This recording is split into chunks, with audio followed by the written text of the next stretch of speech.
Yes, Gustavo. Recording. Oh, okay.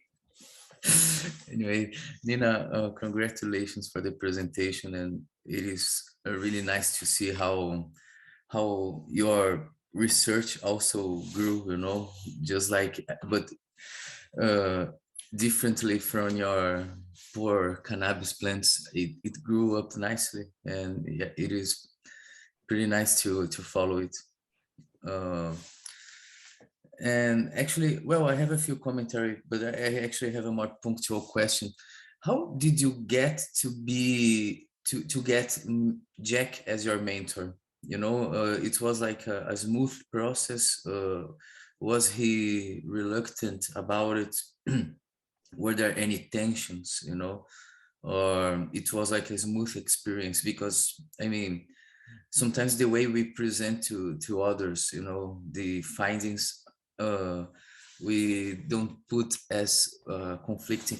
I mean, you can see, like the classics, to mention Emma's presentation too.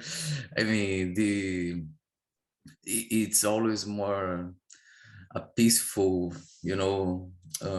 process, but in the reality sometimes it's different from what the monograph says. And anyway, yeah, I have other commentary, but they are not like questions, but I will leave for later.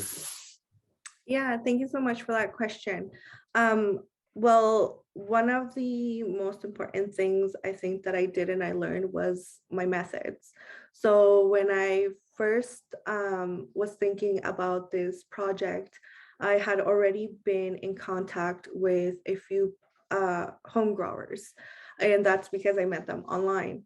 Uh, with Jack, it was really interesting because I had gone to a local cannabis store and I had mentioned to the people working there what I was interested in researching. And some of them commented, they're like, oh, have you ever talked to Jack? Do you follow him online? Do you know who he is? And at that time, I didn't know who he was, but he was interesting. He was following me online. So it was easy to make that first connection by sending him like an instant message where I was like, hey, I read some of your posts. I think they're really important. And just kind of introducing myself as a student, right? So at first, I feel like Jack was a little bit hesitant um, because of the stigma that surrounds cannabis, right? Although it is legal and there is a normalization of it, the stigma is still very present.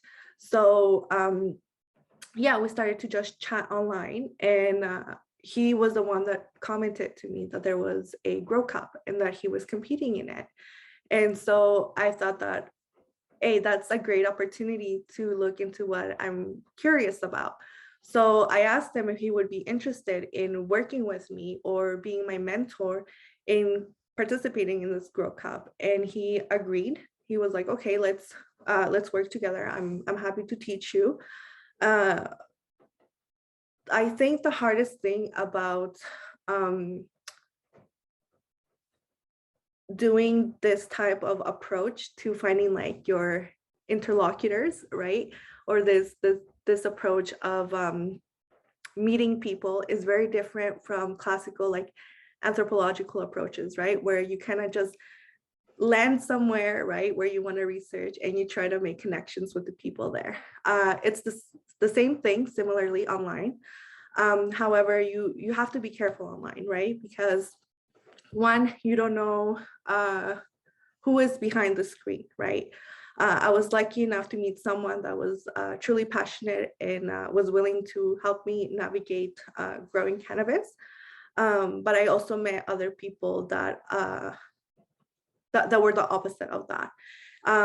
One of the important things I think is to comment, at least for my part, is that me and Jack have about 40 years apart.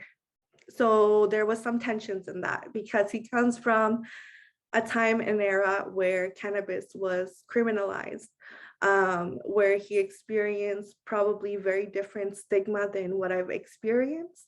So there were some conversations where I would make certain comments and he would say, well, sure, but that's not how it's always been, right? Or he would tell me, well, why don't you think about it this way?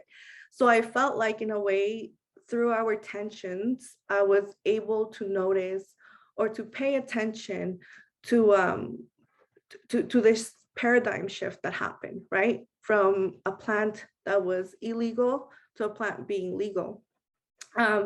So yeah, there were some tensions, but other than that, he was really nice to me. He respected me.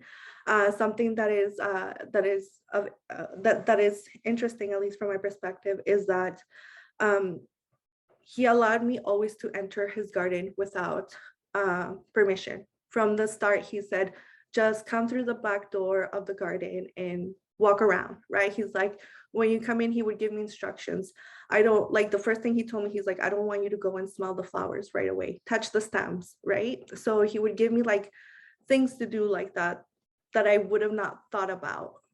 And at the end, after harvest, that's when he invited me into his home. And we had a cup of tea and we had our formal interview together. But it did take time. It did take time to make a friendship with him, right? Because we started as strangers. And eventually, through our conversations, through our engagements, we're now friends. But yeah, does that answer your question? Sarah.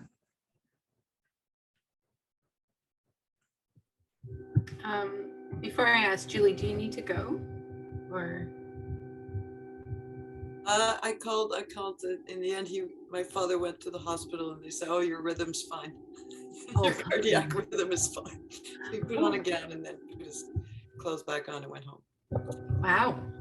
But that means it's not resolved either, but he's fine. I have a few questions actually, Nina. One I just Googled, like I wanted to know kind of the colonial history of like how cannabis came to like the Caribbean islands and things. Yeah, it was brought by indentured servants from India. So that's cool and something I didn't know. Well, it's not cool, something I didn't know before.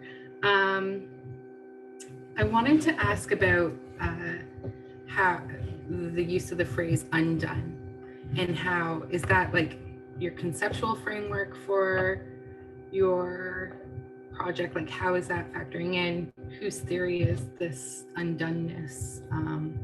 Yeah, that's kind of that. Well, anyway, I'll leave it at that one. I have about 6 other questions, so, and they're all pretty little, so, but yeah, undone. Whose theory is this and how does it work in your research question? Yeah, so thank you so much for that question. Just before I answer that, I just want to mention that right now the histories that have been written about cannabis are they mostly come from Western historians, right? And so one book that I would recommend for anyone that's interested in the history of cannabis is the African History of Cannabis by Chris Duval. It's a really good book to read. I really like him because he explains how cannabis makes its way to Africa, right? And what is important there is that that is the place where cannabis starts to become inhaled, right? Like they start to smoke it. Prior to that, most of the archaeological and like history that's been written is mostly concerned with the digestion of cannabis. So like making teas, making edibles, kind of like making resin out of cannabis by like certain methods that come from or emerge from Asia. And yeah, so when we're talking about cannabis history, it's just really important to note that, right? That most of the things that have been written about it come from a Western voice. Yeah. And to get to your question about my conceptual framework, I was inspired by multiple philosophers and anthropologists. And I think that this question or this conceptual framework of undoing is just not reducing the question to one particular thing. It's more of a opening, right? An opening to inquire about the ways in which the past and present cannot emerge in a particular time and space, right? And so the on or and the doing is just really more for me an opportunity to inquire without having to make a decision in advance, right? So how are cultivation practices changing? I could have questioned that, right? But perhaps my research would have not been as insightful if I followed that line of thought because it has a particular end in mind, right? Whereas like I tried to find a question in where I could keep things open and without reducing, without reducing things to one thing or to one particular end. And so there are multiple philosophers and anthropologists that write about this, right? But I was really inspired by Tim Ingold in learning, right, and growing, and going along, right, and by following those that path of thinking, in my opinion, you leave things a little bit more open, right? But yeah.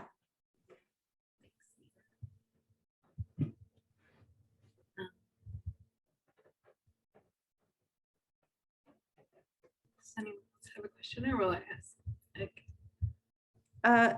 Do you want to ask for next? Okay, yeah, sorry. Daniel? Yes, thank you, Nina, for your amazing presentation. This is very inspiring.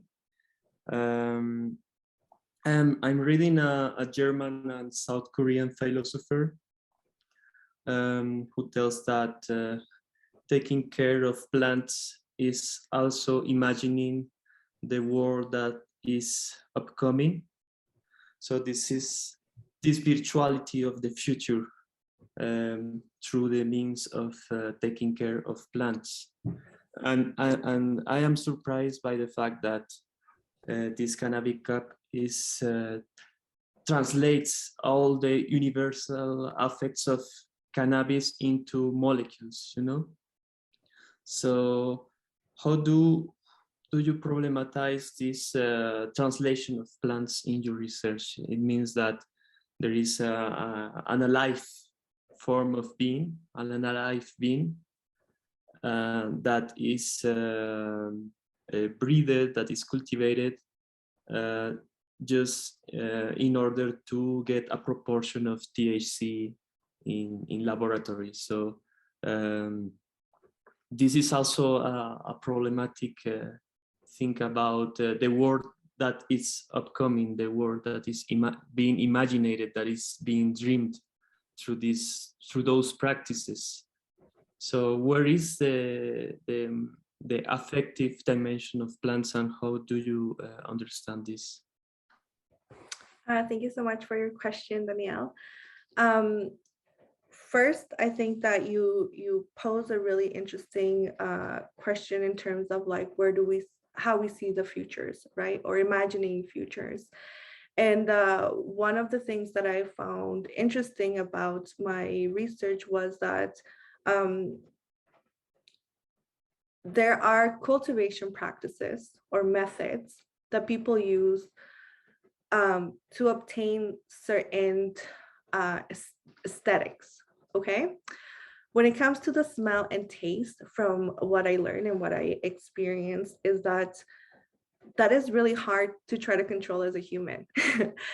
You have to let the plant be, I think that right now, based on like articles that I've been reading that are coming out from like biology and things like that, in science and technology, they want to argue or they want to find out what makes the highest THC percentage.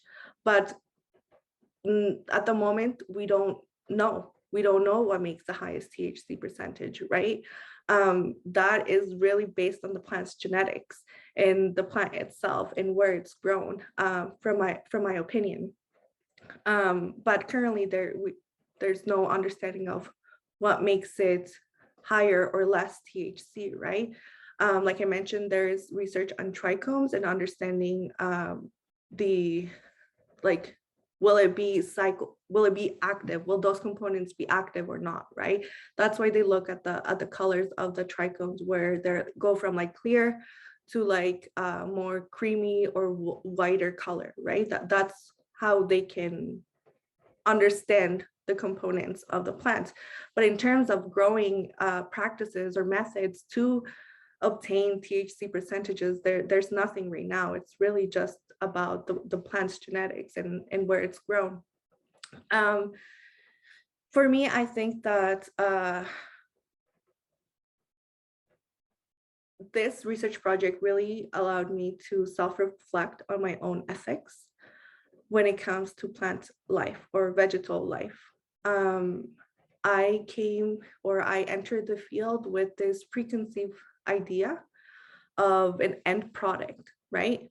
I was searching for that beautiful aromatic plant, and that was not the only thing that was of importance in this process, right? It was really the engagement between plant, human, and ecosystem, right? And with Jack, what is interesting is that he's growing outdoors, right? So there's not only humans interacting with the plant. There's a lot of squirrels. You know, one of the things that we did together was put up a bunch of traps around, like we put like little popsicle sticks around the plants to prevent the squirrels from going into the soil, because they like to dig, right? And so there was a lot of like multi-species engagements. And one of the things that Jack was really passionate about was respecting the insects and the fungi and the bacteria that allow this plant to thrive, right? He called them his worker bees. He's like, we're all the worker bees of this plant. But how I understand it was that there is not just the top of the plant, right? Because it's really easy to just go in and see the visual, especially with cannabis. It's a beautiful plant, you know, the leaves are unique. The smells that come out of this plant, they're very nice. Depends of the cultivar. But for him, like one of the first questions that I asked him really naively was, what do you feed your plants? And he looked at me weird and he was like, well, I don't feed my plants. He's like, I feed the bacteria and the fungi that are in the soil, right? So he would water them with molasses to create that sugar for the bacteria, so the plant could intake its own nutrients that it needed to grow. So really, like for me, I think that the reduction of cannabis to its molecular components is really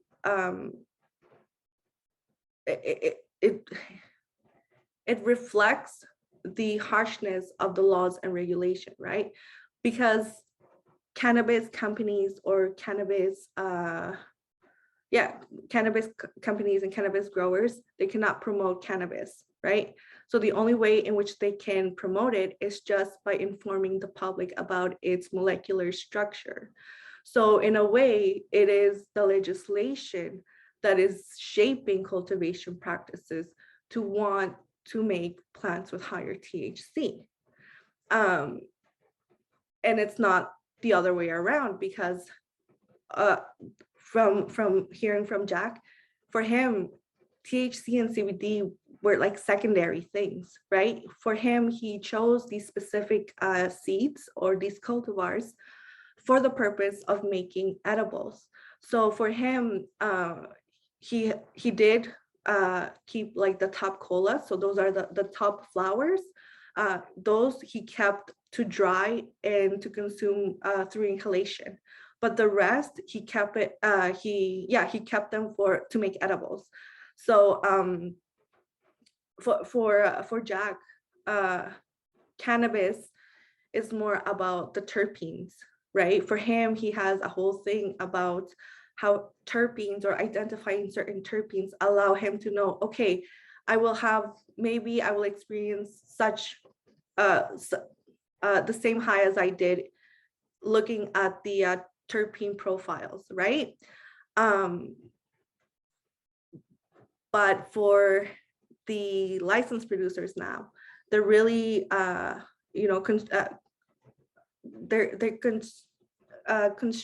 constricted in reducing the plant to those THC and CBD molecules. But what I think is interesting about this is that, like I mentioned, what do these numbers tell us, right? What do these numbers mean? Nina, I think that there's also a limit of 30% that they're allowed to have to sell in shops. So it's not just the highest THC, it's a certain level that they decided was legal, no? So that's only for edibles. So for edibles, the THC limit is 10 milligrams, but for flower, for the actual like dry cured flower, there is no limit at the moment. And there's an article by Corey Harris that came out that also mentions this, right? That although there are preventative measures for THC for edibles, there's not any for the flowers at the moment. So this is what makes following cannabis really interesting. Did that answer your question? There's both a love and hate relation with THC versus CBD. I mean, there is a tendency or preference. It's in safer CBD. These CBD yoga, THC yoga. So I'm just questioning here. I think all the questions are really, sorry, I'm jumping in. I can't lift my hand. It's not working. But I mean, there's a lot to unpack. I think the whole question of reducing to one molecule is huge. That's why doing your research through the World Cup was a way to reduce complexity, or at least think through this specific process, which is actually obviously a marketing process. So it's reduced itself to 4 strains and to 1 criteria. Thus the deception. Mm-hmm. Where was I going with that? Yeah. So yeah, I'm just questioning here, is there really a frenzy towards THC? Because I think there's a lot of movements towards putting that aside and giving every elderly person or anyone with depression with the CBD oil. Yeah, or how does that get lost? Yeah. Well, one of the things that I noticed, like I mentioned, part of my work was in online spaces. And as much as I try to just focus on the Grow Cup, it is hard to control people online, right? So I was able to read and notice the ways in which people were expressing themselves towards or about cannabis. And I did find that, you know, there is maybe a I don't want to reduce it to a culture, but there is a group of people that definitely see cannabis as a cure to everything, right? But there's no research that says yes, cannabis is a cure. It's not a cure, it's a therapeutic at the moment, right? And the reason why it's a therapeutic at the moment is because it cannot pass clinical trials. And the reason why it cannot pass clinical trials is because people experience cannabis very differently. So that's why I'm asking, or I question, what do these percentages mean? Like, what does it tell me if it has a high THC percentage? Sure, it can get me higher, but there are other cannabinoids and components that can make it less of an experience or more of an experience, right? Mm-hmm. In the way that at some point you said, then I'll let Gustavo in. and Tara, because you have your hands up. But you mentioned, oh, the THC, we don't know what it means, but at the same time you said, oh, it's based on genetics. And what if it's not that, and you seem to, there's something always pointing towards the air, like you're choking them, you put them outside, oh, you're not, or this too much care. That's really interesting. And then letting them live for themselves. But there's what's passing through the air, and then there's the stickiness too that might be interesting. That's also bypassed. But maybe even, is it based on genetics, or how does the air flowing through and the relations and things going around also take part in? Yeah, and that's something really interesting that I would want to probably explore further in perhaps PhD level, is cannabis or all plants are very they give us the oxygen we breathe, right? So with a substance such as cannabis or tobacco or anything that you're inhaling, right, that you're combusting, all of those trichomes and cannabinoids fill up the air, right? So when you're passing by someone consuming or smoking cannabis, you're obviously going to smell it. Will you get high from that smoke? I don't know, right? I don't know. There could be secondary smoking, but I'm unsure of that, right? But it's very aromatic. And even with not even combustion, in my house, because I took the plant out of the tent, my whole house was smelling like cannabis. And this became an issue with my partner who has allergies, right? He has really bad allergies. And when these plants start to mature, they start to want to, they want to get pollinated, right? So their smell just gets stronger and stronger. And with Jack, with 10 plants, I remember just walking, like not even getting close to his home. Like I could smell them from like a block away, right? So to come back to your question, Julie, I think that there's a lot to look into in terms of what is going up in the air when it comes to like cannabis, or what is in the air. But yeah. Sorry, Danielle, did I answer your question earlier?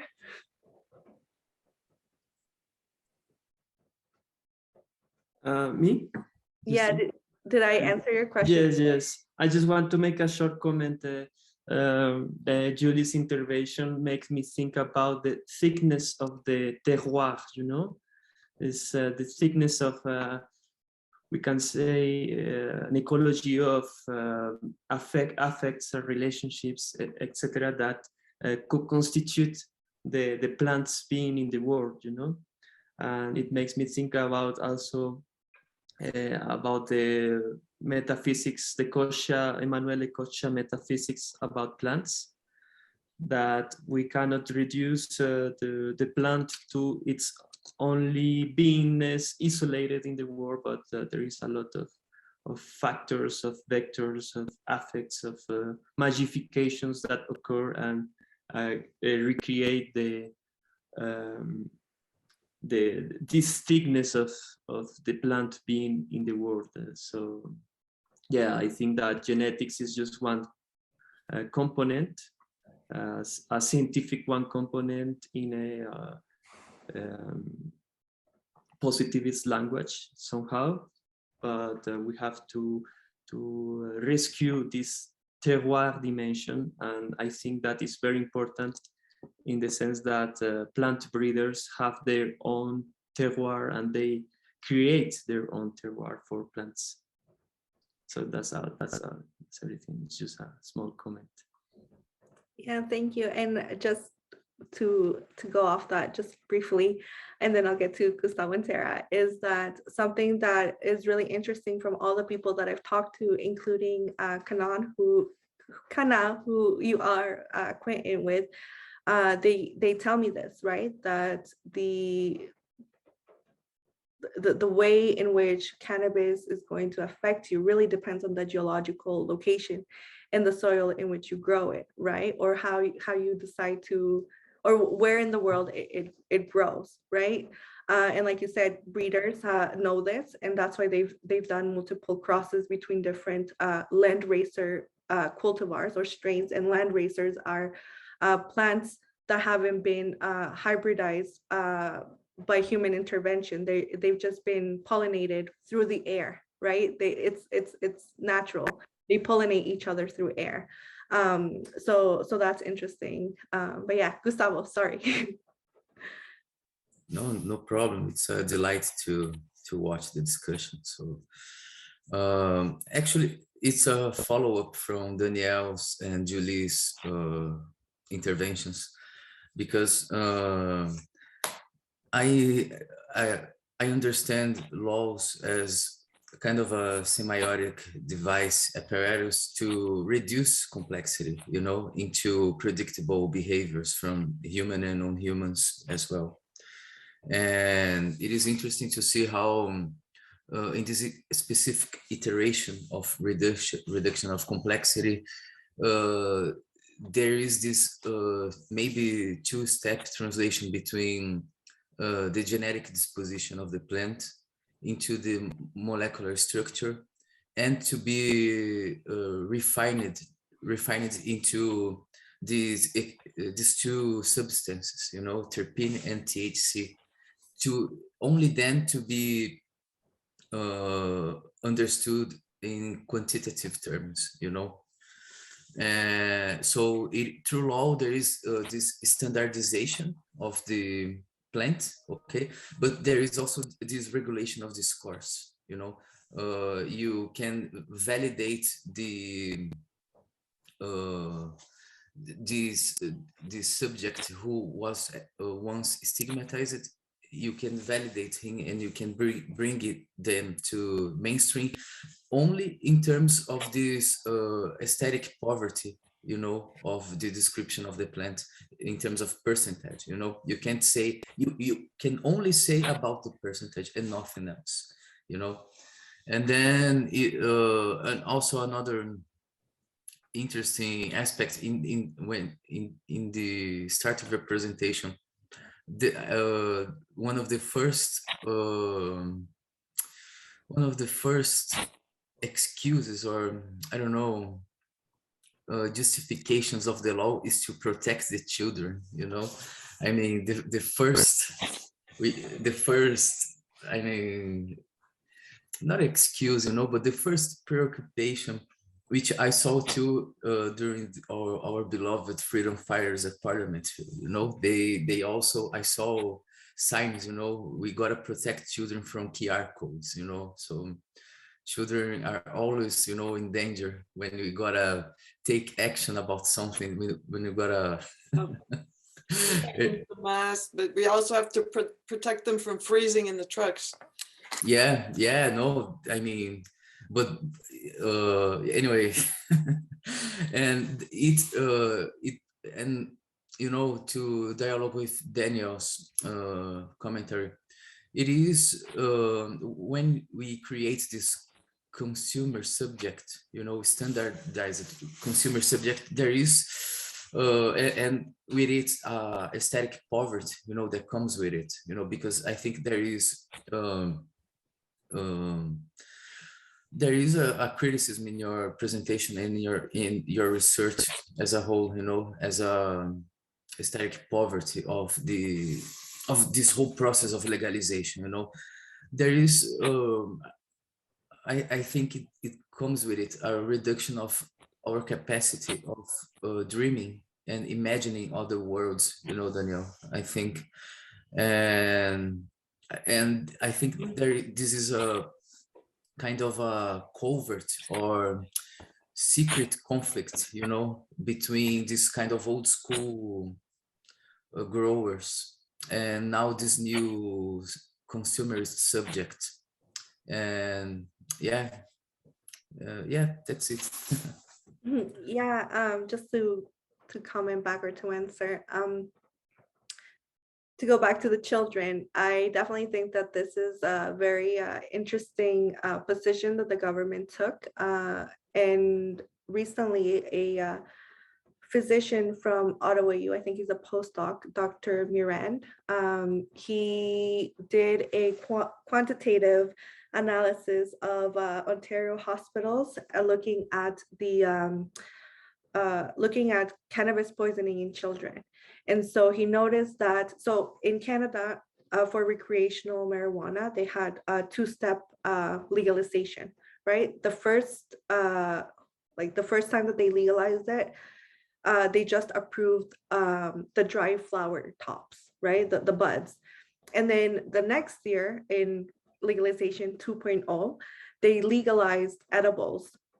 And for edibles and all cannabis products in Canada, the marketing or the packaging is very restrictive, right? You can only have the warning signs and the brand name, and then the percentages of THC and CBD. And now they're putting terpenes in there.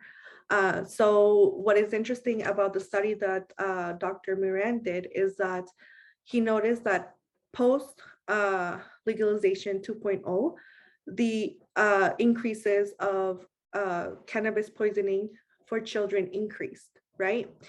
But in his research, he also comments that there was a lot of limitations to his findings because he only had access to the records of the hospitals that he was looking at. And so one of the questions that I have for him and that I emailed him about was, how do we know if these products are from the recreational market or from the black gray market? Like I mentioned earlier in my presentation, the gray market right now is selling cannabis illegally, but with the hopes of becoming legal. So what they're doing is that they have marketed products or products with certain images, or they try to do those. I'm not sure if you've seen them or heard in the news around Halloween time. There was, I think by the CBC, there was a news article that came out saying that they had found fake cannabis edibles that were mimicking children's candy, right? So my question is, are those intoxications happening from the recreational products or from other sources? And I think that either way,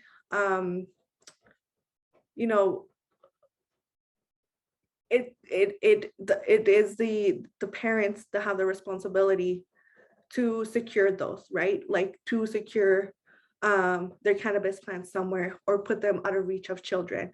The same thing with alcohol, right? So that's interesting with keeping also like the profit out of criminals. I thought that was really interesting that they also write that as well. Who's making profits now, right? So in terms of the consumer subject, that is one of the things that also made me curious about following cannabis, is that the first year of legalization, many people complain about the products that came out, right? Because they were not what they expected it to be. And I've been following cannabis almost since legalization. And now in the last year and a half, there's been a shift from industrial production of cannabis to micro cultivation. So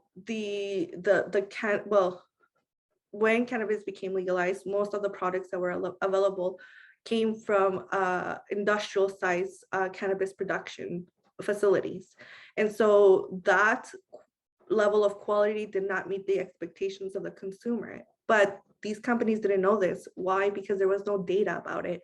But now 4 years or 3 years into legalization, now there's more data about that consumer, right? And is it reliable data or is it not? Because that's one of the questions that I have.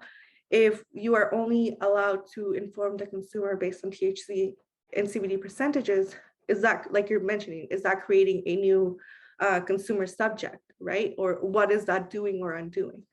But yeah, Tara.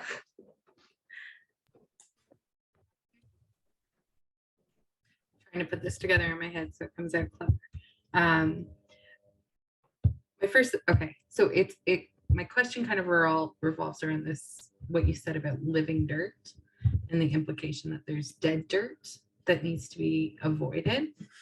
And then just thinking about that and thinking about like the need for percentages and like all the technology that's inserted into growing this plant in this way, like even the thing that's cutting the leaves and the cameras hooked up to the iPads and, you know, the monitors. And I saw that he had like condensation packs put in when he like started growing things. Like, I think we want to romanticize the idea that cannabis just exists and we can consume it and,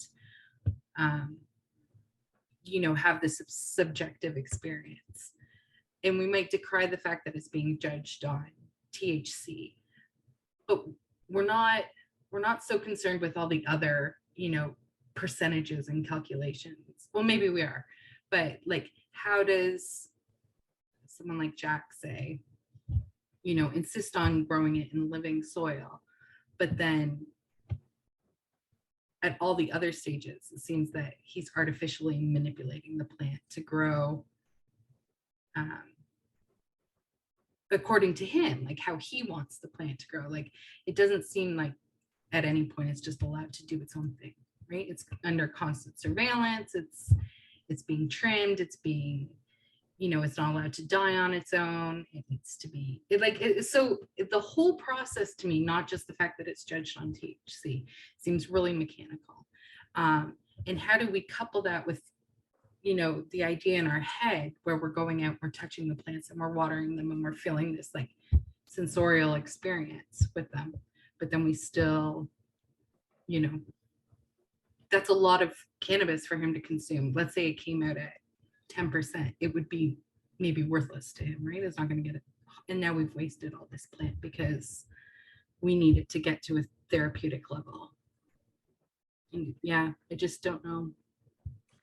So first, I think what is important to note here is that cannabis growers come,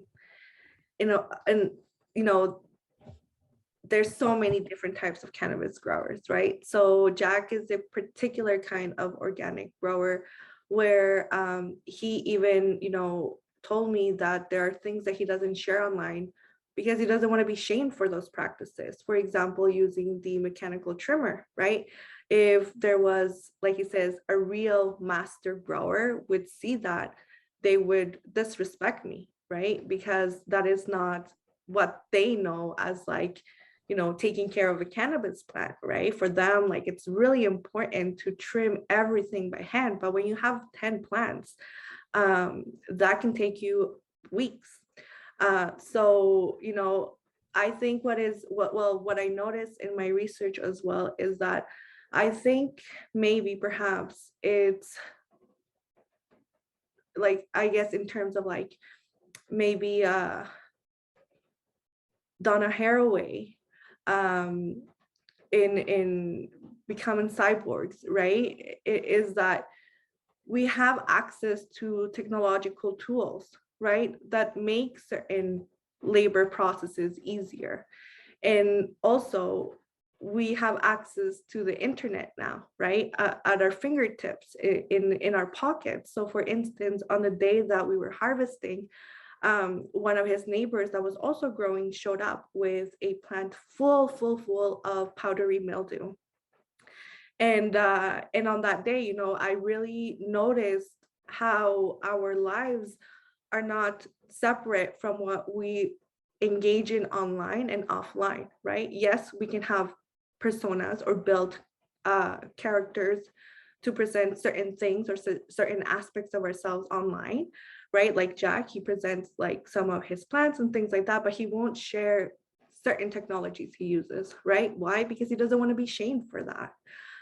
So I think it's really important to maybe think about the human nowadays, not just about, I think we also romanticize the human a lot, right?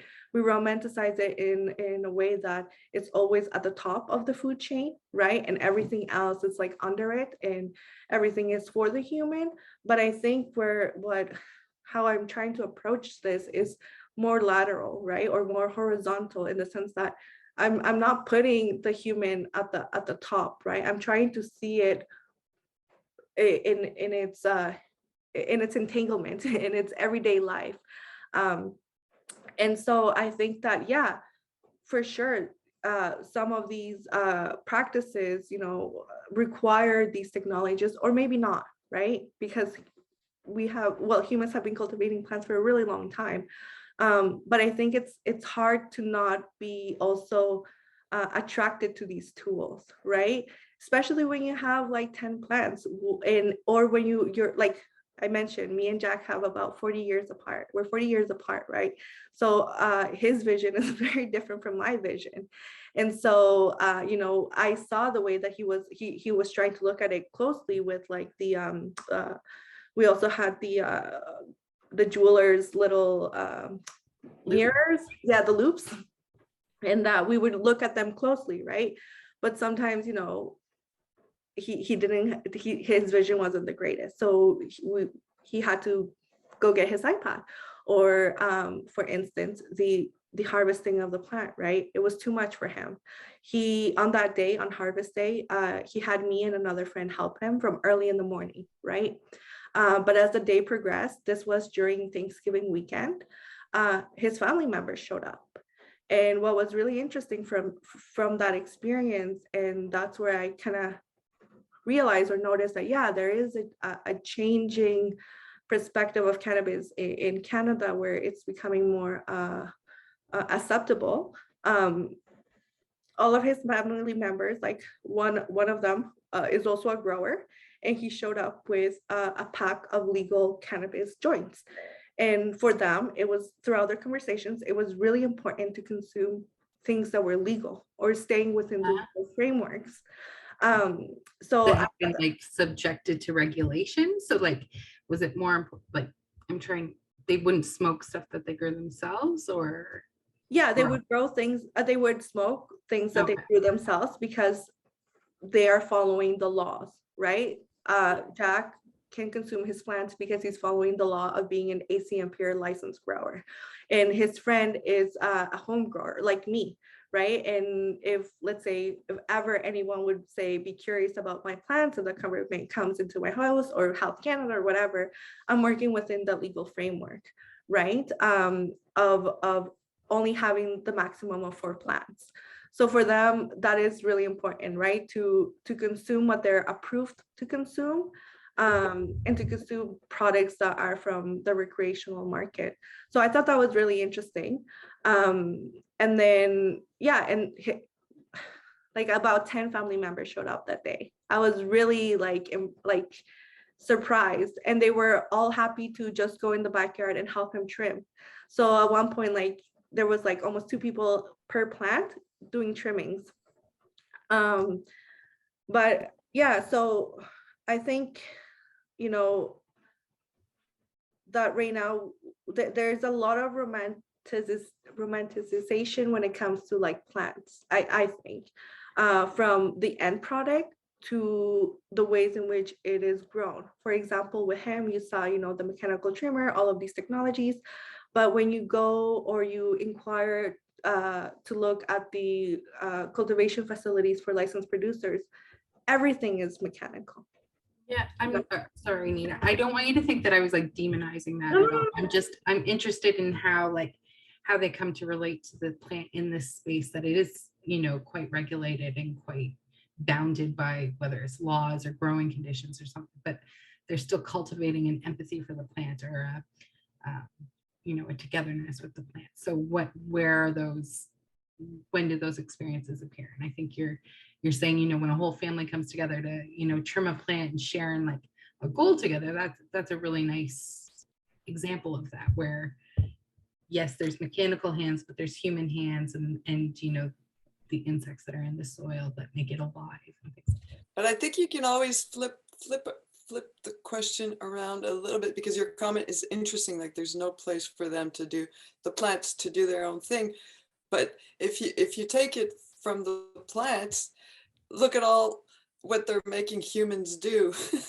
All of these they're both- silly, yeah. complicated rituals and things like that. So I think that's somewhere in the myths of that, and the dreaming, the romanticism remains, right? Becoming molecular, even just the image of the trichome in the dark, fluorescent.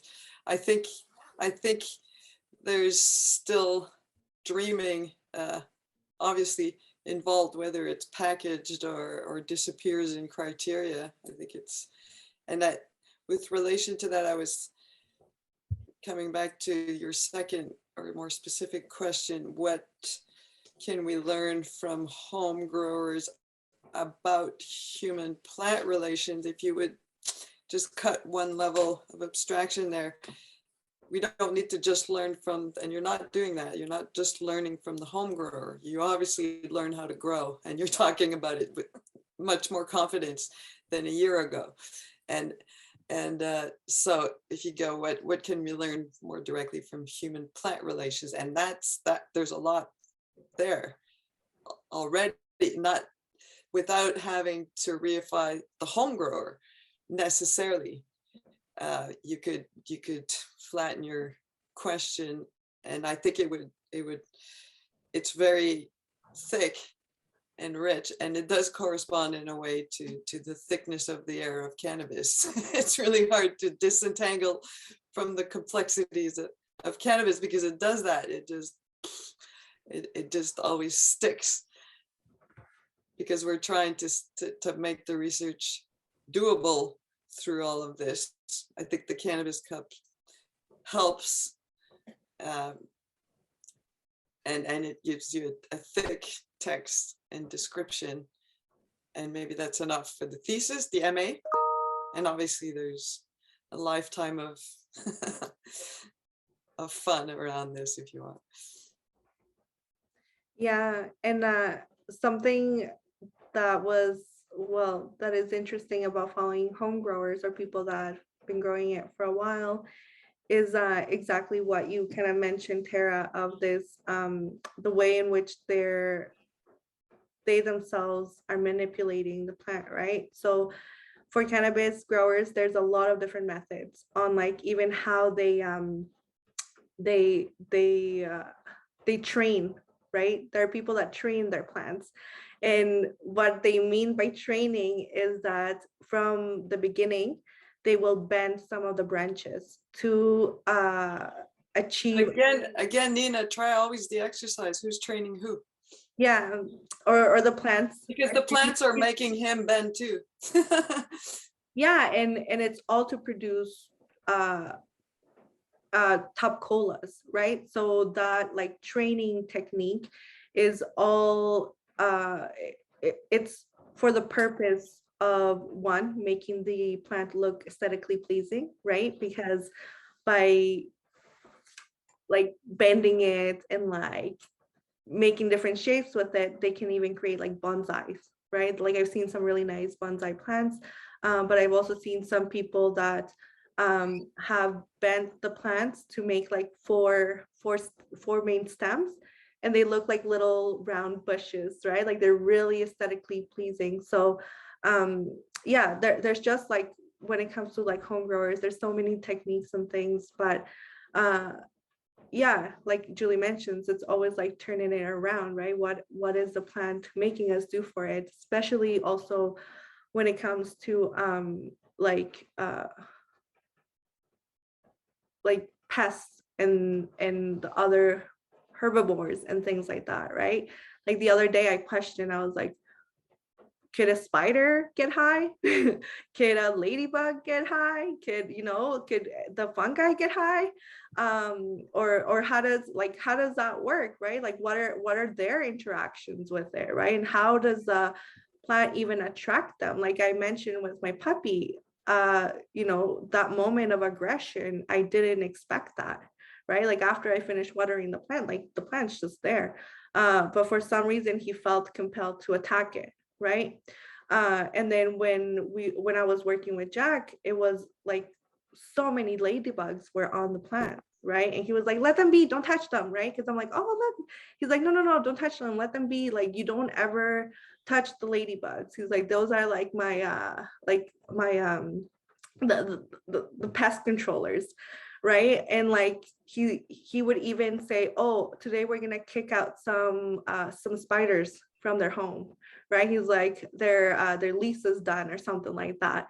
So he would go around each plant and look if they had spider webs and just get rid of them, right? But he never killed anything. And that was something that was really interesting to me, is that he was always concerned about letting things be and let them do their thing. But when it came to harvest, he told me, like, it hurts me, but this is the purpose of it, right? And I thought that was really interesting. Whereas like for one, like once there was like a big centipede and I got scared of it. I've never seen a centipede that big. I was like, oh my God, what is that? And he's like, no, no, it's okay. Don't worry about it. And he like took it with his hand and just put it on the sidewalk, right? Something I would never do because they scare me. But for him, he didn't have a problem letting everything else be. But that moment of when you're cutting down the plants, like you give so much attention, you give so much care, you give like the labor that goes into it for the last few weeks it's really intense, right? So yeah, those are questions that I asked him. And for him, he told me like, yes, I have like a natural little depression, but that's why I look forward to the next growth, because it keeps me on that like high, right, of growing. That's the other really interesting thing about the medical cannabis license. There are dedicated nurses over the phone who diagnose someone and decide the amount of grams or plants you're allowed to grow, which is, yeah, for some people it's like 15-20 grams a day, which it's pretty interesting. It's still in process of being fine-tuned. Yeah, and that's one of the major issues right now, right? Like some of the latest cannabis raids were people with ACMPR licenses that had the right to grow up to like 300 to 500 plants. And it makes you question, like, how are they consuming those plants, right? Because of course, when you're pressing for the rosin, you will require a lot of plants, right? It depends how you like to consume it, because there's many products that you can make from plants, right? You can make oils, you can make creams, you can make edibles, you can make fiber, there's so many things, right? So if it's for medical purposes and there's 500 plants, how does that get measured? And what are the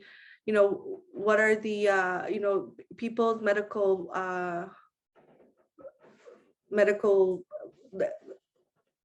problems are personal, right? And we don't know what one person may need compared to the other. But for me, I always think it's interesting, like 300 to 500 plants, that's a lot. Yeah, Tara. I just, how I like to visualize something before I make it? Okay. So like in here, I'm imagining like a block of really thick Jello. And like, this is the bounded space that you can grow cannabis in. There's all these laws and things. But like with each different story, your own story, Jack's story, my story, anyone else's story, you're like exploring and creating new pathways within this bounded space. So it's like, oh, it ends. You can go up, you can go through, you can go over, you can intersect and things like that. So it's interesting to see how people navigate that space, because the plant will only go so far, so that sets a boundary. The laws will only take you so far, so that sets a boundary. And it's just this kind of and back to the plant's textures and expressions and smells and effects, and how that takes part in shaping all of that Jello, or however you're calling it. Because it does let certain things and not others. It brings you to get up at night to see certain things and not others. So the plant does do a lot, manipulates the human quite a bit, especially that one. It charms, attracts, and confuses. I like Daniel's term of magic. Or it gives really precise sound perceptions too. It enhances those abilities within other things. So I guess we have to shut this down. Noon, but really interesting. Well, you can see how much there is to think through, and you could think and write through with confidence. And then it's about which kind of story you want to tell. So in anthropology, we could tell different kinds of stories than those that are there. So no need to repeat or necessarily the whole legal nonsense, but what sense can we make through Jello? That's a nice, where does Jello begin and end?